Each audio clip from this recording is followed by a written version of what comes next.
Assalamualaikum warahmatullahi wabarakatuh. Selamat malam Mbak Asini ya. Selamat berjumpa lagi ya di dalam pelajaran ekonomi. Khususnya malam hari ini kita nanti akan belajar mengenai nilai guna barang ya. Malam hari ini kita masuk ke bab ketiga karena kemarin kita sudah menyelesaikan bab kedua mengenai sistem ekonomi ya. Sebelum kita memulai pelajaran malam hari ini, mari kita berdoa. Semoga apa yang kita pelajari malam hari ini bermanfaat bagi kita semua. Amin ya. Berdoa, mulai.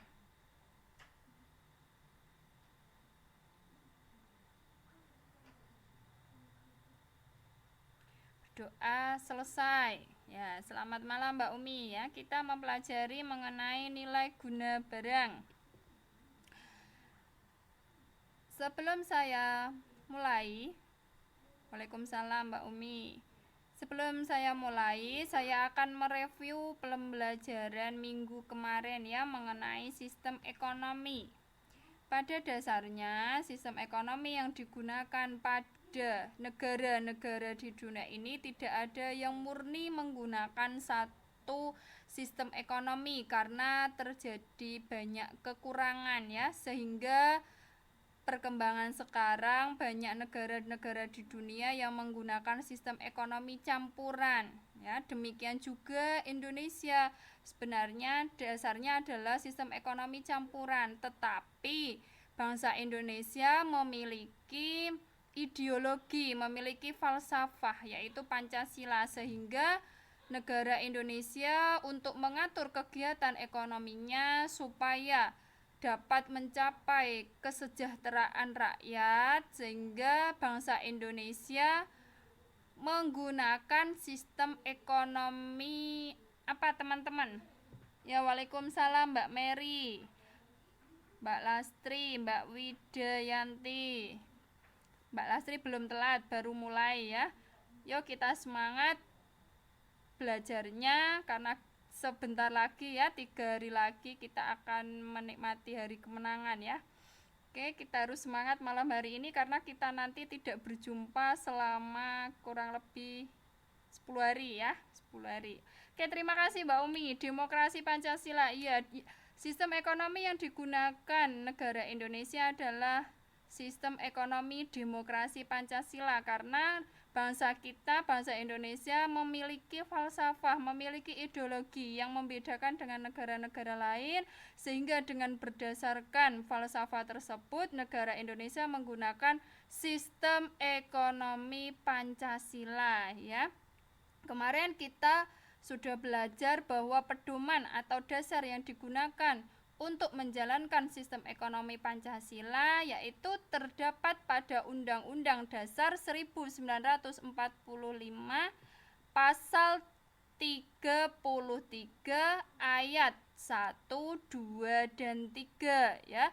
Sehingga di negara kita sistem ekonomi demokrasi Pancasila ada yang dijalankan oleh yang pertama ya, pertama koperasi, yang kedua perusahaan milik negara, dan yang ketiga perusahaan milik swasta.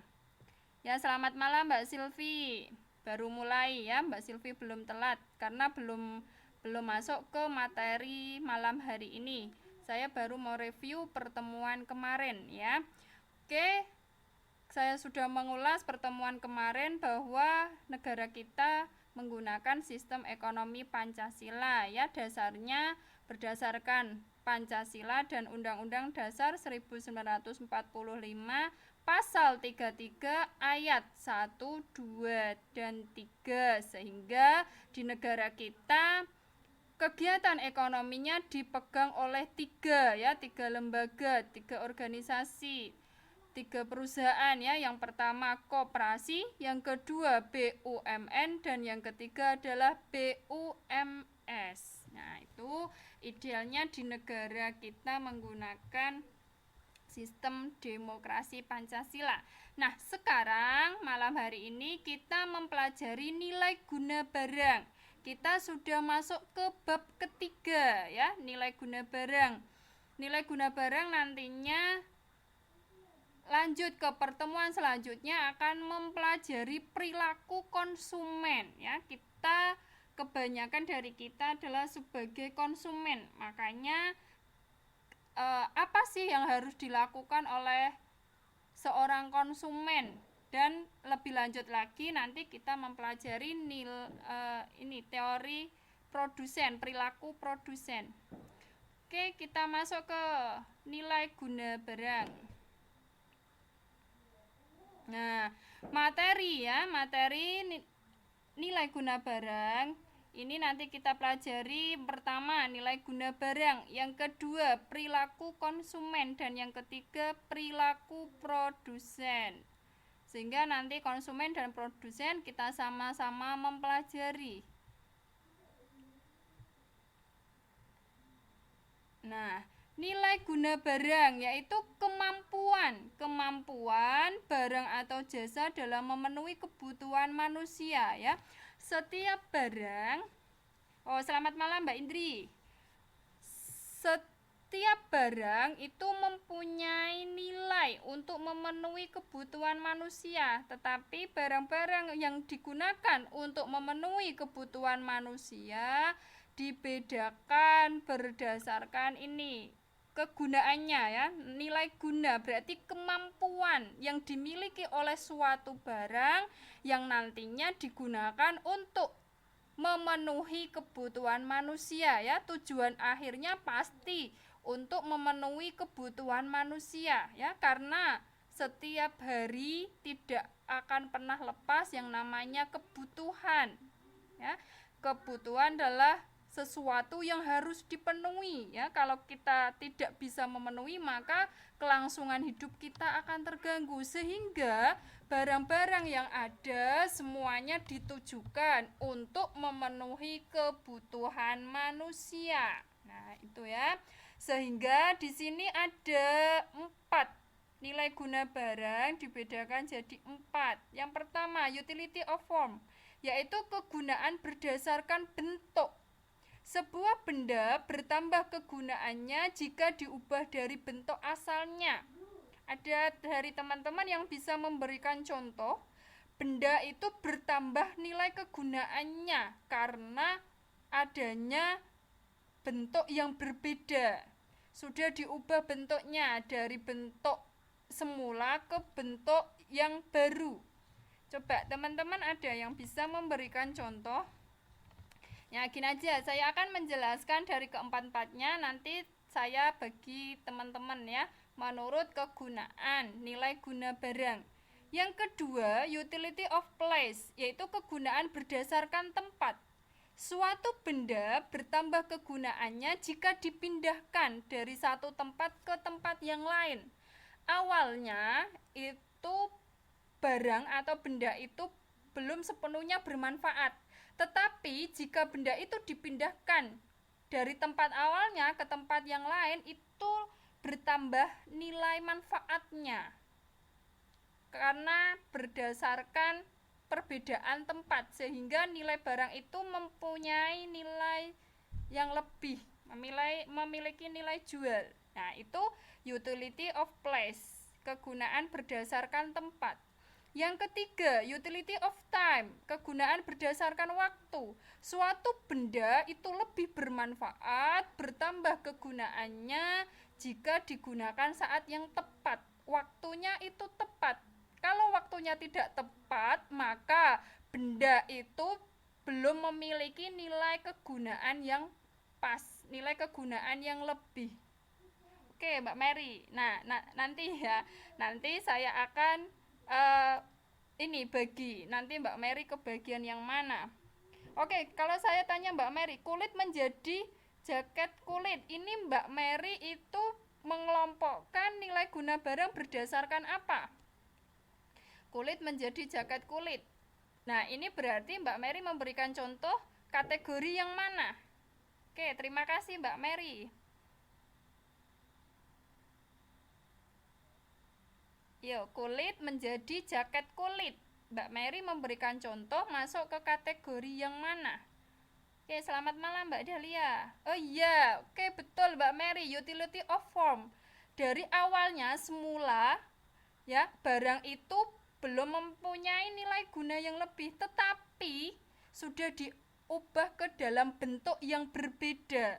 Sudah diubah ke dalam uh, nilai ya, ke dalam nilai yang mempunyai nilai lebih, nilai bentuk yang berbeda, sehingga benda tersebut yang dicontohkan Mbak Mary kulit. Nah, kulit itu kan masih banyak ya, ada kulit buaya, kulit ular ya, macam-macam, kulit binatang. Nah, itu kan masih sesuatu hal yang belum mempunyai kegunaan yang lebih, belum bisa digunakan manusia untuk memenuhi kebutuhannya. Nah, kalau sudah diubah ke dalam jaket kulit, maka yang semula itu belum bernilai lebih diubah ke dalam jaket kulit, dia memiliki nilai yang lebih yang digunakan manusia untuk menghangatkan tubuhnya. Oke, Mbak Mary, terima kasih.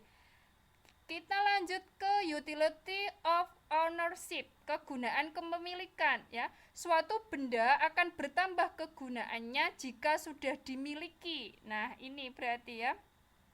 Suatu benda itu akan bertambah kegunaannya jika sudah dimiliki oleh orang lain, oleh seseorang. Nah, itu ya. Waalaikumsalam Mbak Aini.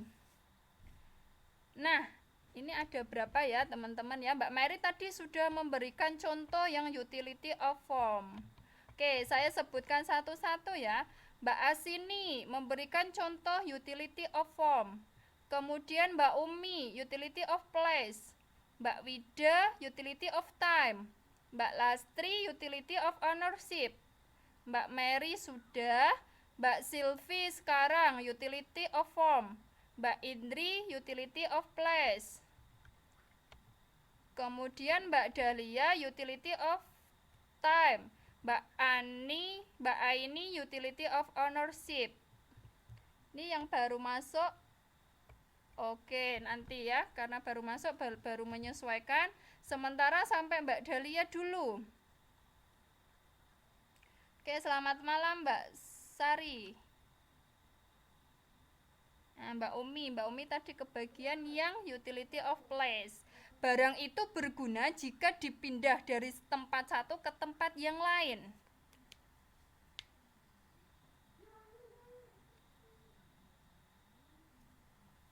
Tadi Mbak Mary sudah memberikan contoh utility of form. Sekarang teman-teman yang lain gantian ya. Minyak bumi termasuk utility of place. Suatu benda bertambah kegunaannya jika dipindahkan dari satu tempat ke tempat yang lain. Oke, kalau masih di dalam tanah ya, minyak bumi itu belum bermanfaat. Tetapi kalau sudah digali, kemudian diolah oleh Pertamina, kemudian disalurkan kepada konsumen, maka minyak bumi yang semula itu masih mentah, belum bisa dimanfaatkan maksimal oleh manusia untuk memenuhi kebutuhannya, karena diubah oleh Pertamina sehingga berubah menjadi bermacam-macam bahan bakar. Oke, bagus Mbak Umi, terima kasih. Sekarang Mbak Asini utility of form.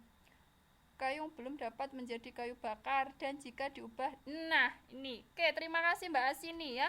Kayu yang semula itu bahan mentah, masih dalam bentuk gelondongan, masih dalam bentuk utuh, bentuk pohon ya, diubah menjadi meja kursi ya, karena sudah berubah bentuk sehingga manfaatnya memiliki nilai guna yang lebih karena sudah berubah bentuk. Oke Mbak Asini, terima kasih, betul ya, karena sudah berubah dari bentuk semulanya.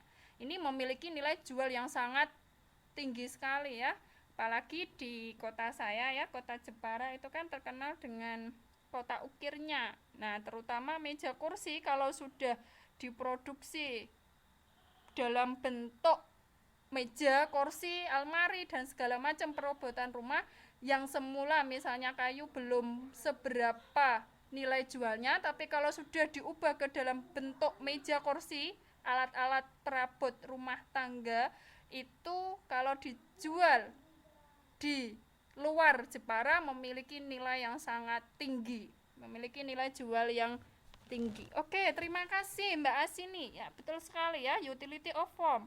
Kayu diubah menjadi meja kursi.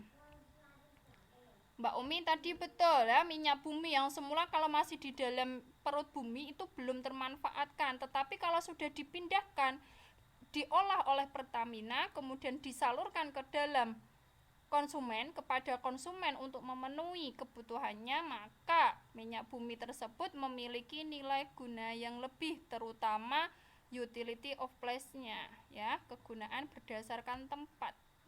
Oke, terima kasih. Wah, luar biasa semua teman-teman. Dahlia, Mbak Dahlia ya. Utility of time, menimbun gabah untuk musim paceklik, menyimpan payung untuk musim hujan. Oke. Suatu benda akan bertambah kegunaannya jika digunakan saat yang tepat. Nah, Mbak Dahlia memberikan contoh. Payung itu lebih bermanfaat jika digunakan untuk musim hujan. Oke, terima kasih Mbak Dahlia. Tapi kalau utility of time, menimbun gabah untuk musim paceklik, untuk berjaga-jaga ya. Nih yang tepat ini, menyimpan payung untuk musim hujan. Nah, payung itu kan mempunyai nilai kegunaan yang lebih, dia memiliki nilai yang lebih jika musim hujan tiba, karena semua orang ya pasti membutuhkan yang namanya payung, jas hujan untuk melindungi dirinya dari air hujan, sehingga payung ini memiliki nilai guna yang lebih karena digunakan pada saat musim hujan. Oke, terima kasih Mbak Dahlia. Bertambah kegunaannya jika digunakan di saat yang tepat. Oke, terima kasih Mbak Dahlia. Sekarang utility of ownership, maksudnya di sini suatu benda itu akan bermanfaat kegunaannya jika sudah dimiliki oleh seseorang. Coba salah satu dari teman-teman memberikan contoh boleh. Menyimpan payung untuk musim hujan. Iya.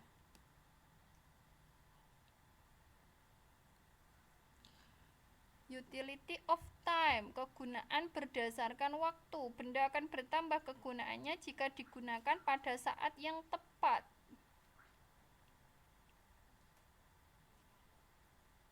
Jas hujan, payung ya, itu digunakan oleh orang-orang di saat musim hujan tiba. Kemudian ya, misalkan di ini yang musim salju ya, yang di negara-negara selain Indonesia itu kan ada 4 musim. Nah, di saat dingin misalkan ini ya, jaket wool misalkan itu kan digunakan oleh orang-orang yang di negara lain yang memiliki 4 musim hujan, terutama 4 musim, terutama musim dingin. Nah, musim dingin itu kan berarti jaket yang tebal, sangat tebal itu lebih bermanfaat jika digunakan pada saat musim dingin. Nah, itu contoh yang lain, misalkan utility of time. Sekarang yang belum pernah tersentuh itu utility of ownership. Oke, coba teman-teman yang sini, boleh siapapun, boleh memberikan contoh. Mbak Dahlia. Oke, iya, terima kasih Mbak Dahlia, benar sekali ya. Mobil, motor kalau ada di toko masih dalam bentuk pajangan itu belum berguna. Tetapi kalau sudah dimiliki oleh orang ya, sudah dimiliki oleh seseorang, kemudian digunakan untuk bekerja, digunakan untuk berusaha, itu mobil itu memiliki nilai guna yang lebih. Oke, terima kasih ya Mbak Dahlia. Ya Mbak Aini ya, semuanya kalau misalnya dalam bentuk pajangan itu kan belum bermanfaat karena belum bisa digunakan manusia untuk memenuhi kebutuhannya. Apalagi sekarang yang namanya teknologi ya, Oke, Mbak Mary.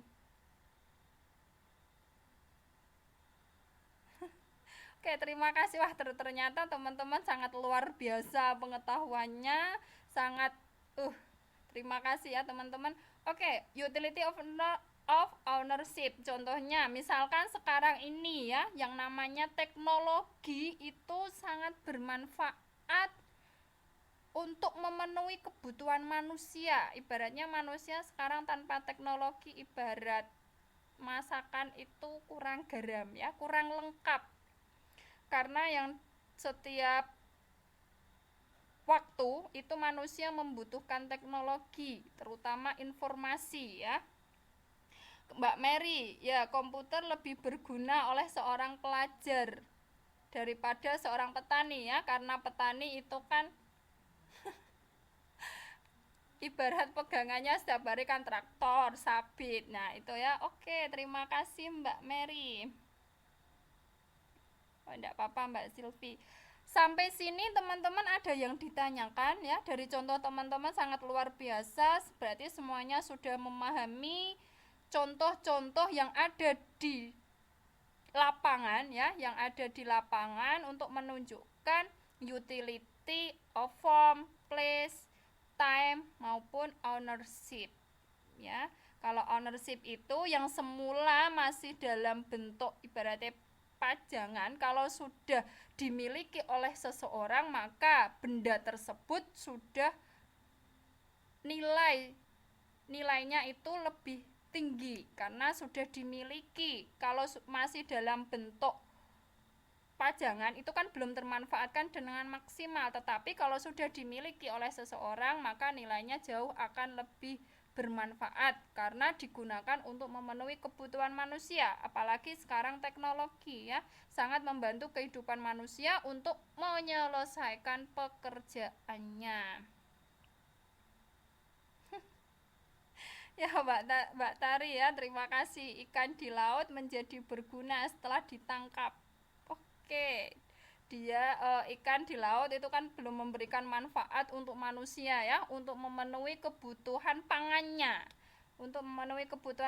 tetapi kalau sudah ditangkap oleh nelayan dan ini berpindah kepemilikan. Nah, contohnya Mbak Tari itu juga masuk ke ini utility of place karena ikan di laut itu kan dia masih berada di alamnya, tetapi kalau sudah berpindah tempat, ikan yang semula itu belum bisa digunakan untuk memenuhi kebutuhan manusia, tetapi ikan tersebut berpindah dari laut berpindah ke manusia, digunakan untuk memenuhi kebutuhan pangannya, digunakan untuk memenuhi kebutuhan lautnya. Nah, sehingga contohnya Mbak Tari tadi bisa masuk ke utility of place.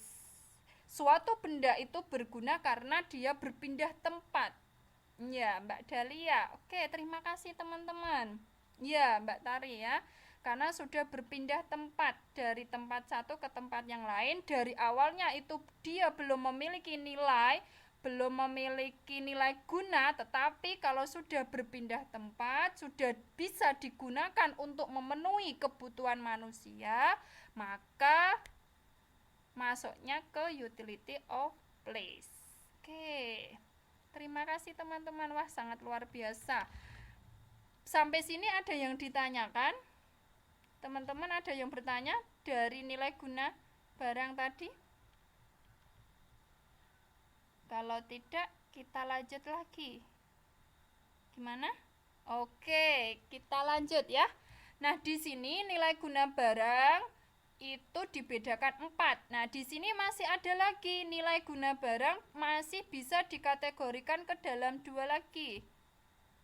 Nah, ini nilai guna barang selain dari 4 tadi, utility, ada form, place, ownership, kemudian yang satu tadi apa? Time. Nah, kemudian nilai guna barang juga bisa dibedakan jadi 2, yaitu nilai pakai dan nilai tukar. Nah, di sini nanti kita akan membahas satu persatu dari nilai pakai dan nilai tukar. Ini nilai guna barang bisa juga dibedakan jadi dua, nilai pakai dan nilai tukar. Nah, nilai pakai ada objektif dan subjektif. Nilai tukar pun sama, ada objektif, ada subjektif, ya. Kalau kita memandang objektif, berarti secara keseluruhan masyarakat itu memandangnya sama. Tetapi kalau subjektif, berarti masing-masing individu itu memandang benda tersebut itu berbeda-beda, tergantung individunya. Itu bedanya antara objektif sama subjektif. Kalau objektif itu semua masyarakat berpandangan sama, menilai barang tersebut mempunyai nilai kegunaannya, itu hampir rata-rata masyarakat menilainya sama. Tetapi kalau subjektif berarti antara individu satu dengan individu yang lain itu berbeda. Nah, itu secara garis besar antara objektif sama subjektif. Nah, itu ya. Oke, kita bahas satu persatu. Yang pertama, nah ini nilai pakai, ya, namanya juga pakai. Nah, berarti kemampuan suatu barang untuk dapat dipakai dalam memenuhi kebutuhan manusia, ya. Sekali lagi, tujuan akhirnya semua kegiatan ekonomi itu tujuan akhirnya adalah untuk memenuhi kebutuhan manusia. Nah, maka nilai pakai di sini kemampuan suatu barang dapat dipakai dalam memenuhi kebutuhan manusia. Nah, yang pertama nilai pakai ada dua, yaitu nilai pakai objektif. Tadi objektif, kemampuan suatu barang secara umum digunakan, dipakai untuk memenuhi kebutuhan manusia. Maksudnya bersifat umum itu antara satu orang dengan orang lainnya itu penilaiannya sama terhadap barang tersebut. Teman-teman ada yang bisa memberikan contoh yang memandang barang itu secara umum antara satu orang dengan orang lain, antara konsumen satu dengan konsumen yang lain itu sama. Secara umum sama, tidak ada yang berbeda. Contohnya apa, teman-teman? Oh iya, Mbak Indri, terima kasih. Baju, iya, baju semua orang pasti menilai baju itu untuk melindungi diri, ya, untuk fashion. Nah, semuanya itu kan memandangnya baju itu memang digunakan untuk melindungi tubuh, untuk menutup aurat, untuk dunia fashion itu hampir semuanya menilainya sama. Kalau kita bisa memberikan contoh, nilai pakai objektif di sini masuk ke dalam sandang, pangan, dan papan. Nah, itu kan sama. Oh, misalnya makanan. Ya, makanan digunakan manusia untuk memenuhi kebutuhan primernya, untuk memenuhi kebutuhan pokoknya. Oke, terima kasih ya Mbak Dahlia, ya Mbak Indri juga, terima kasih. Rak buku untuk menyimpan buku, sepatu sebagai alas kaki. Iya. Ya, semua orang itu menganggapnya sama, ya, nilainya sama antara satu orang dengan orang yang lain itu sama. Nah, itu nilai pakai objektif. Kalau misalnya ya sepatu nilai pakai subjektifnya bisa juga dipakai di tangan misalnya. Enggak ya, cuma bercanda. Oke, masuk ke nomor 2, nilai pakai subjektif. Nah, di sini berarti kalau subjektif nilai yang diberikan seseorang terhadap suatu barang karena barang tersebut dapat dipakai untuk memenuhi kebutuhannya sendiri, ya, sendiri, bukan secara umum. Berarti masing-masing individu itu berbeda cara memandangnya. Oke. Ada yang bisa memberikan contoh, teman-teman? Oke, Mbak Mary, obat-obatan, alat kecantikan. antara satu dengan orang yang lain nilai pakainya itu berbeda. Nah, oke Mbak Dahlia, terima kasih. Alat kecantikan ini kalau Mbak Mary masuknya ke obat-obatan, nilai ini cara memandangnya obat-obatan Mbak Mary, kalau misalnya nilai pakai objektif itu masuk ke obat, itu secara umum digunakan untuk mengobati orang sakit ya.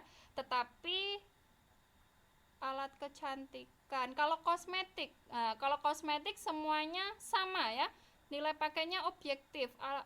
Kalau alat kecantikan ini masuknya misalnya kosmetik, berarti masuknya ke nilai pakai objektif, karena kan kita tahu kosmetik pasti digunakan manusia secara umum, digunakan untuk mempercantik diri. Oke ya Mbak Mary, terima kasih.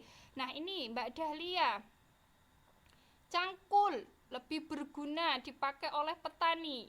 Ya, misalnya Pak Dokter disuruh untuk memegang cangkul kemudian masuk ke sawah, kan tidak mungkin ya. Pasti berbeda cara menggunakannya antara seorang dokter dengan petani yang sama-sama diberi oleh cangkul. Oke, terima kasih Mbak Dahlia.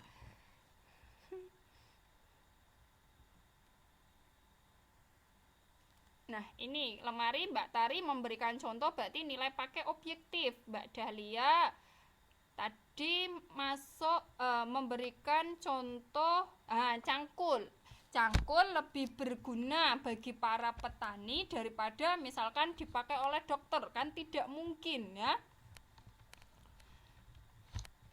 Itu namanya nilai pakai subjektif, berarti masing-masing individu itu berbeda, menggunakannya berbeda karena ini subjektif.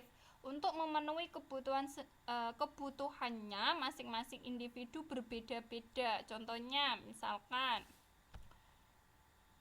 tadi ya, dokter pasti berbeda kebutuhannya dengan seorang guru. Karena sudah alat-alat yang digunakan, benda-benda yang digunakan sudah berbeda. Mbak Tari, nah ini Mbak Tari, kalau nilai tukar nanti masuk ke nilai tukar, bukan nilai pakai ya Mbak Tari. Kalau beras dapat ditukar dengan jumlah jagung, nanti kita masuk ke nilai tukar. Sementara ini kita membahasnya nilai pakai. Yang dipakai itu kalau objektif berarti secara umum dapat dipakai untuk memenuhi kebutuhan manusia secara umum itu sama. Kalau nilai pakai subjektif, tadi antara masing-masing individu, antara satu individu dengan individu yang lain, memandang atau memakai barang tersebut itu berbeda. Contohnya tadi, misalkan antara seorang dokter dengan seorang petani dalam memanfaatkan cangkul, itu kan berbeda kebutuhannya. Pasti lebih bermanfaat pemakaiannya jika digunakan oleh petani, kalau cangkul ya. Terus kalau misalkan dokter suntik, terus stetoskop, nah itu lebih bermanfaat nilai pakainya bagi seorang dokter daripada dipakai oleh profesi yang lain. Nah itu kan berarti kebutuhan masing-masing individu tadi berbeda. Nah kalau Mbak Tari, nah ini masuknya ke dalam nilai tukar. Oke, tidak apa-apa Mbak Tari ya, kita belajar dari kesalahan. Sampai sini teman-teman ada yang ditanyakan nilai pakai objektif sama subjektif? Masih bingung atau sudah paham? Kalau masih bingung nanti saya jelaskan lagi. Kalau sudah paham kita lanjut ke nilai tukar.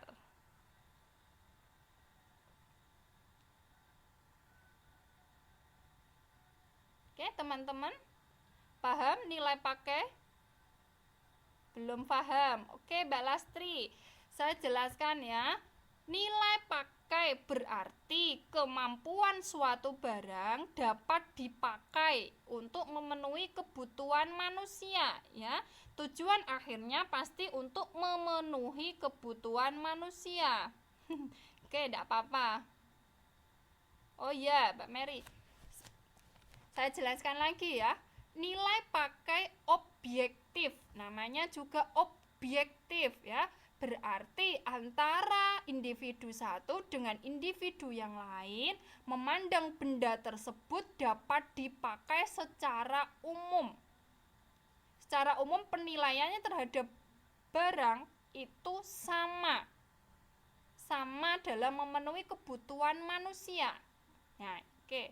Ini nilai pakai objektif. Kalau subjektif, nilai yang diberikan seseorang terhadap suatu barang karena barang tersebut dapat dipakai untuk memenuhi kebutuhannya sendiri.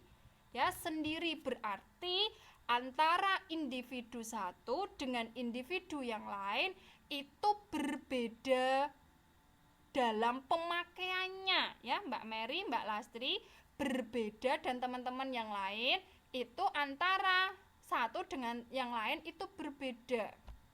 Coba misalkan ya teman-teman bekerja, misalnya profesinya ya, profesi antara guru, benda yang digunakan oleh seorang guru dengan benda yang digunakan oleh seorang misalkan ya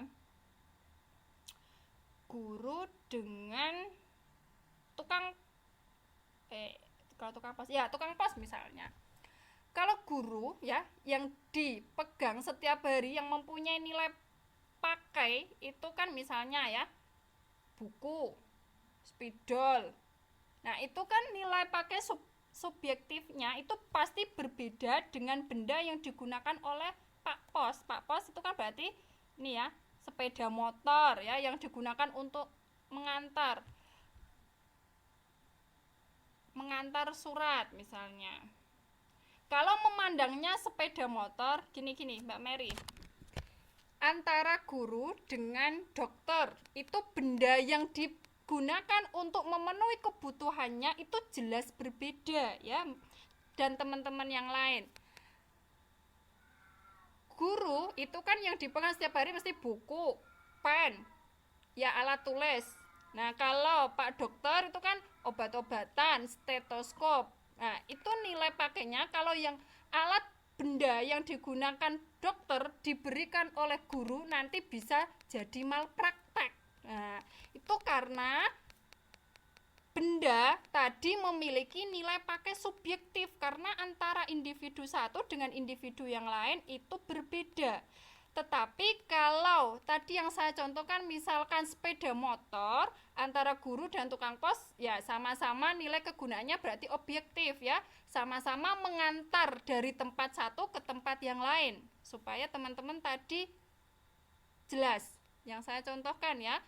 Kalau tadi yang pertama saya contohkan antara tukang pos dengan guru yang sama-sama menggunakan sepeda motor, berarti sepeda motor tadi memiliki nilai pakai objektif karena sama-sama digunakan untuk mengantar dari tempat satu ke tempat yang lain, ke tempat satu ke tempat tujuan.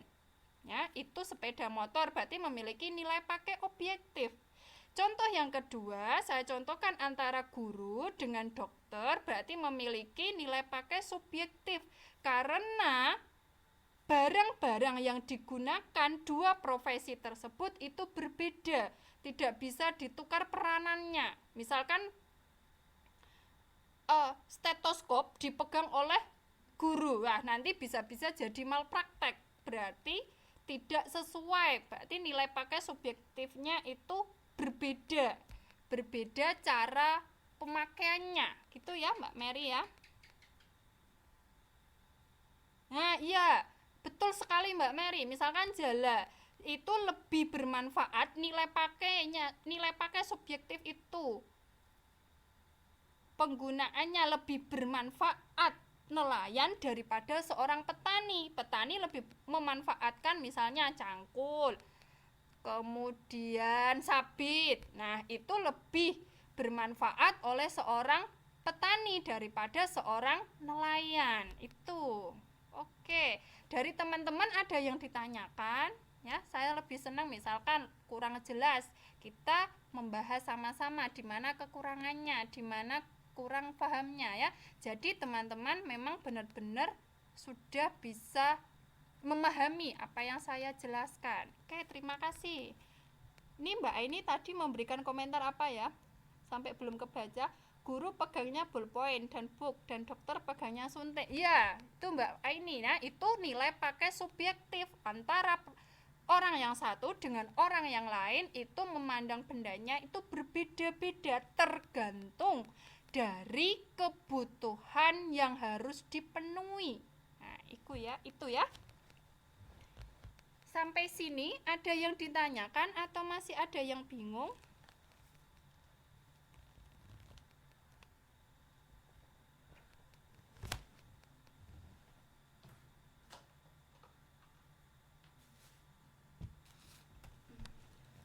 Udah jelas? Oke, kita lanjut ke nilai tukar.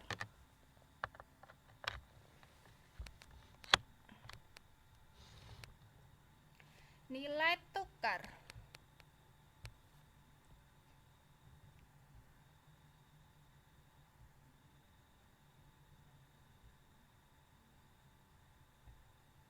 Nah, ini tadi yang disampaikan oleh Mbak Tari di awal tadi, nilai tukar, ditukar. Nah, kita masuk ke bahasan ini. Nilai tukar yaitu kemampuan suatu barang untuk dapat ditukar dengan barang lain, baik ditukar dengan uang ataupun ditukar dengan barang yang lain. Nah, tadi diungkapkan oleh Mbak Tari di awal tadi. Nah, itu masuk bahasanya ke nilai tukar. Nah, nilai tukar pun sama, ada dua, digolongkan jadi dua, nilai tukar objektif sama nilai tukar subjektif. Oke, Mbak Asini ya. Yang pertama, nilai tukar objektif berarti kemampuan suatu barang untuk ditukar dengan barang yang lain berlaku secara umum. Berarti semua masyarakat itu memandangnya sama, tidak antara individu satu dengan individu yang lain itu memandangnya sama. Tetapi kalau nilai tukar subjektif di sini adalah antara individu satu dengan individu yang lain berbeda tergantung dari sudut pandang dan kondisi orang yang memiliki barang tersebut. Kalau objektif itu kan hampir semuanya ya masyarakat memandangnya sama. Yang saya contohkan di sini. Nilai tukar subjektif. Kalau nilai tukar subjektif misalkan di sini tergantung sudut pandang dan kondisi orang yang memiliki barang tersebut. Orang Indonesia dengan orang luar memandang nasi ya. Kalau orang Indonesia itu sudah terbiasa dengan nasi, kalau tidak makan nasi ibaratnya belum makan. Itu berbeda kondisinya dengan orang-orang yang ada di luar Indonesia. Nah, itu contoh dari nilai tukar subjektif. Di sini, kemampuan barang untuk ditukar dengan barang lain bersifat individu. Artinya, antara orang satu dengan orang lain berbeda tergantung dari sudut pandang dan kondisi orang yang memiliki barang tersebut. Oke, enggak apa-apa Mbak Dahlia. Itu ya, berarti di sini adalah tergantung sudut pandang dan kondisi orang yang memiliki barang tersebut.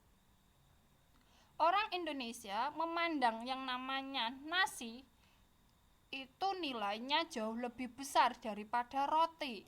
Karena memang kebiasaan orang Indonesia kalau belum makan nasi ibaratnya belum makan. Tetapi kalau orang luar itu kan cara pandangnya nasi bisa digantikan dengan roti atau selain nasi. Karena apa di sini? Karena kondisinya. Karena kondisi dan sudut pandangnya berbeda antara satu dengan yang lain. Kalau nilai tukar objektif di sini kemampuan suatu barang untuk ditukar dengan barang lain yang berlaku secara umum. Di sini bisa dengan uang, bisa dengan barang yang lain. Misalkan ballpoint dengan spidol misalnya. Atau ballpoint dengan pensil. Itu kan sama-sama memiliki manfaat untuk menulis. Pen dengan ballpoint dengan pensil sama-sama digunakan untuk menulis. Semua orang memandang pen dan pensil itu kegunaannya sama. Bisa ditukar peranannya. Sama-sama bisa digunakan untuk menulis. Nah, itu contoh nilai tukar objektif. Tetapi kalau nilai tukar subjektif tergantung pada sudut pandang dan kondisi orang yang memiliki barang tersebut. Oke, teman-teman, bagaimana? Paham? Kalau nilai tukar objektif itu cara penilaiannya terhadap barang tersebut sama. Ya, bisa ditukar dengan uang, bisa ditukar dengan barang yang lain. Tetapi kalau nilai tukar subjektif di sini adalah tergantung pada sudut pandang dan kondisi orang yang memiliki barang tersebut.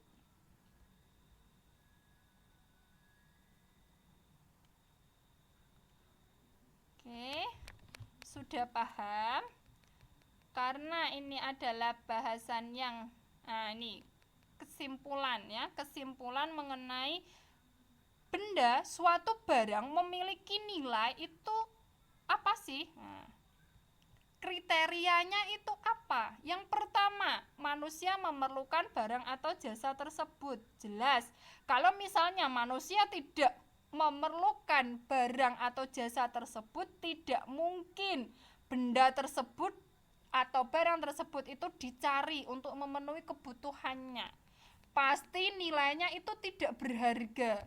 Pasti tidak ada nilainya. Barang tersebut tidak ada nilainya. Karena apa? Karena manusia tidak membutuhkannya.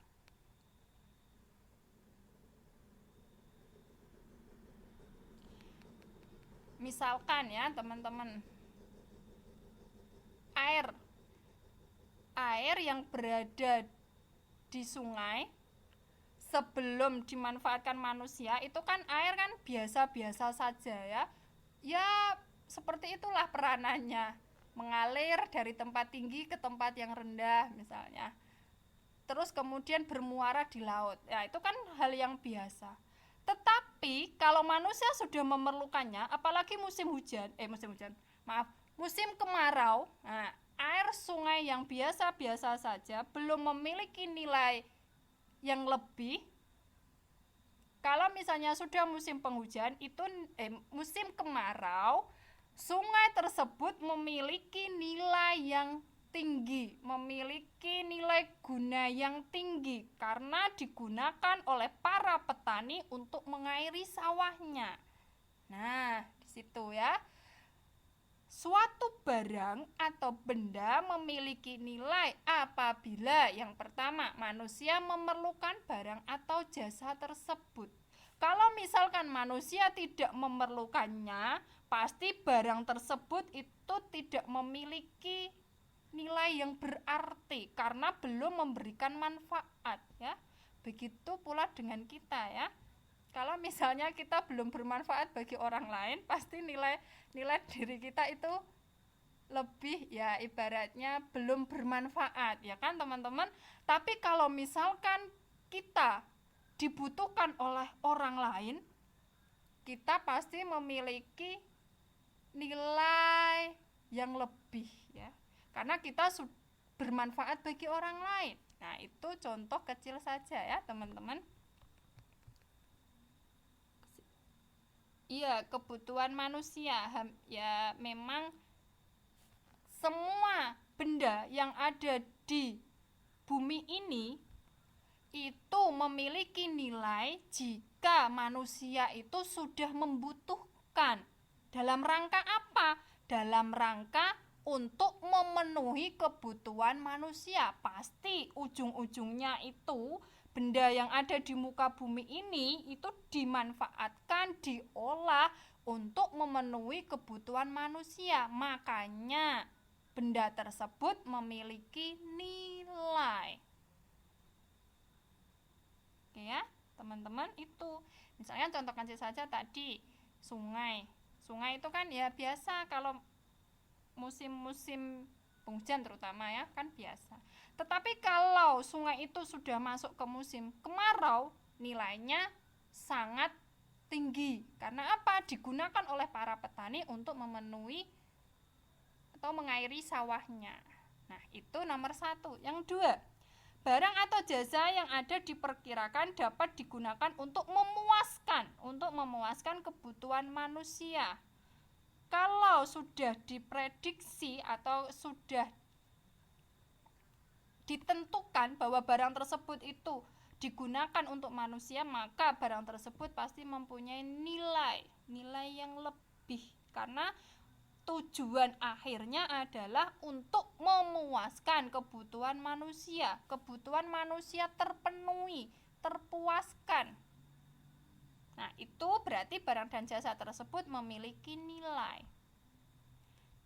Yang ketiga, persediaan barang atau jasa tersebut jumlahnya terbatas.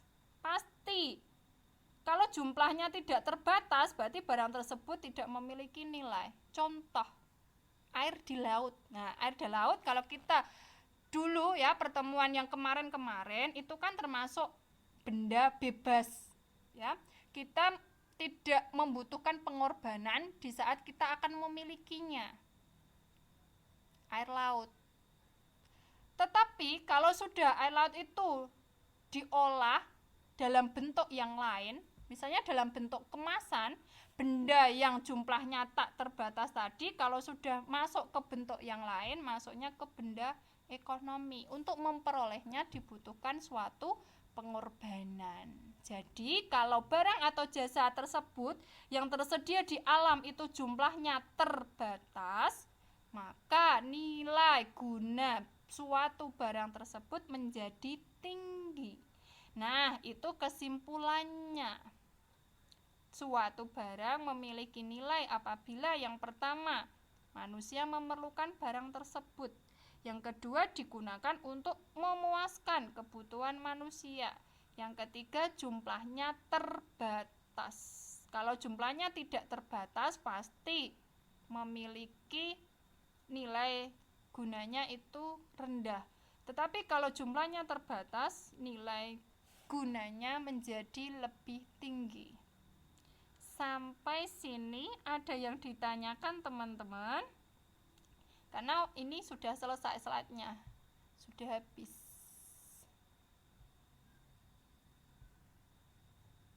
Nah, sudah habis. Dari awal sampai akhir tadi teman-teman sudah bisa memahaminya, mulai dari utility tadi. Nilai guna bisa dibedakan menjadi 4, utility of form, utility of ownership, utility of time, dan utility of place. Dan juga nilai guna barang itu bisa juga dibedakan menjadi 2, nilai pakai dan nilai tukar. Nilai pakai dan tukar sama-sama memiliki objektif dan subjektif. Bagaimana cara pandang antara individu satu dengan individu yang lain itu terhadap benda atau barang. Oke, ada yang ditanyakan? Semuanya teman-teman paham?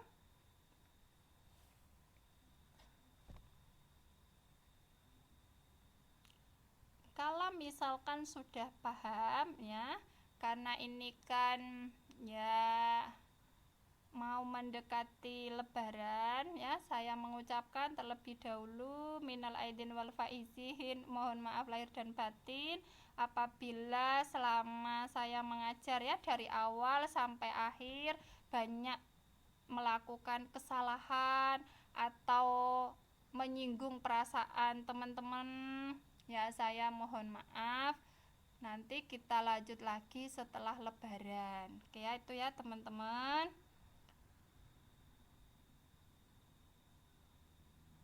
Ada yang ditanyakan?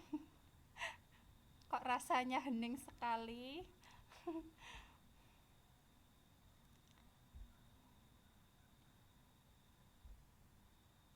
Oh ya, saya tanya teman-teman. Ya Mbak Asini, sama-sama ya, sama-sama saling memaafkan. Nah itu ya. Ya enggak apa-apa Mbak Mary, sekarang kan teknologi sudah semakin canggih ya. Kalau misalkan teman-teman kangen sama rumah ya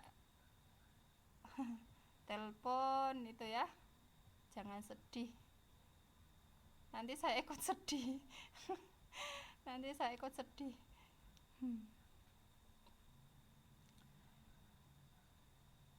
Oke ya, sama-sama ya semua teman-teman.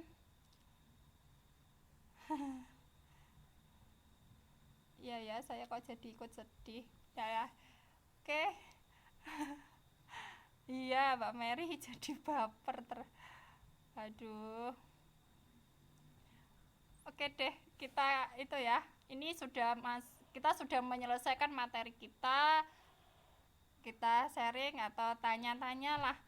Kalau kebiasaan misalnya hari raya Idul Fitri, kalau di sana bagaimana teman-teman? Maksudnya suasananya ada kumpul atau gimana? Dah Mbak Lastri jangan sedih ya. Nanti saya ikut sedih. Anya di sana itu enggak teman-teman semuanya dari Indonesia ada kumpul bareng terus saling ini silaturahim atau gimana? Aduh Mbak Lastri, ya ya. Oke jangan sedih ya, teman-teman jangan sedih.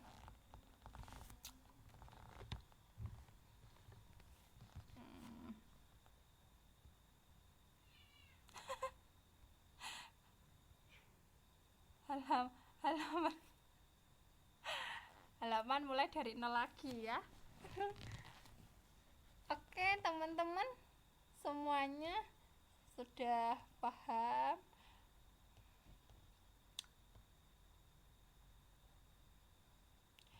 Oh iya, oh gimana meetnya teman-teman sudah selesai semua meet semesternya? Sudah dikumpulkan ke email yang diberikan Pak Fare? Gimana?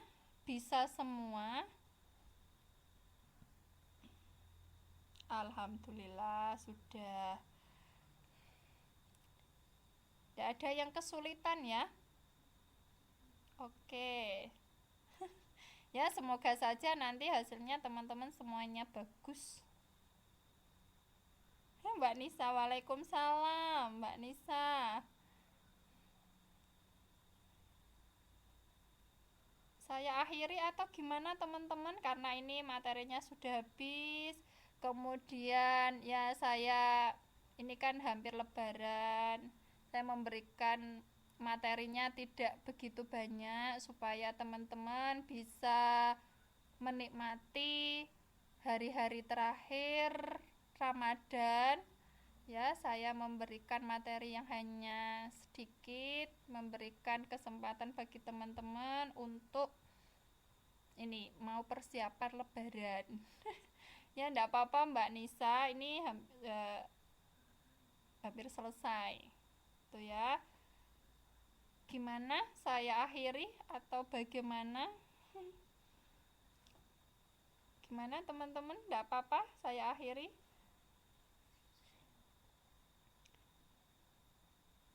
Saya memberikan waktu bagi teman-teman untuk menikmati hari-hari terakhir ya, hari-hari terakhir Ramadan. Nanti Mbak Nisa bisa download videonya. Insyaallah nanti saya segera upload videonya ya. Malam hari ini tidak begitu banyak materi yang saya sampaikan, cukup nilai guna barang saja. Ternyata teman-teman dalam memahami nilai guna barang sangat luar biasa pemahamannya.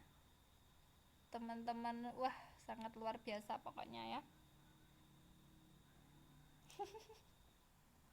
Gitu ya Mbak Mary ya.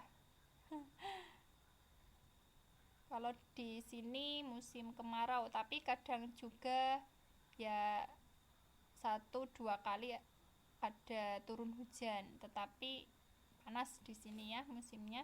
Oke, kalau oke Mbak Mary dan teman-teman semuanya, kalau misalkan tidak ada yang bertanya, saya akhiri. Terima kasih atas antusiasnya teman-teman, sangat luar biasa malam hari ini. Saya mengucapkan terima kasih sebanyak-banyaknya, dan tadi saya minal aidin wal faizin, mohon maaf lahir dan batin. Selamat merayakan Hari Raya Idul Fitri bagi yang merayakan teman-teman ya. Itu saja, saya tidak bisa berkata-kata lagi. Nanti baper semuanya ya. Oke, terima kasih. Semoga malam hari ini bermanfaat. Mari kita tutup dengan doa. Semoga apa yang kita pelajari bermanfaat bagi kita semua. Berdoa mulai.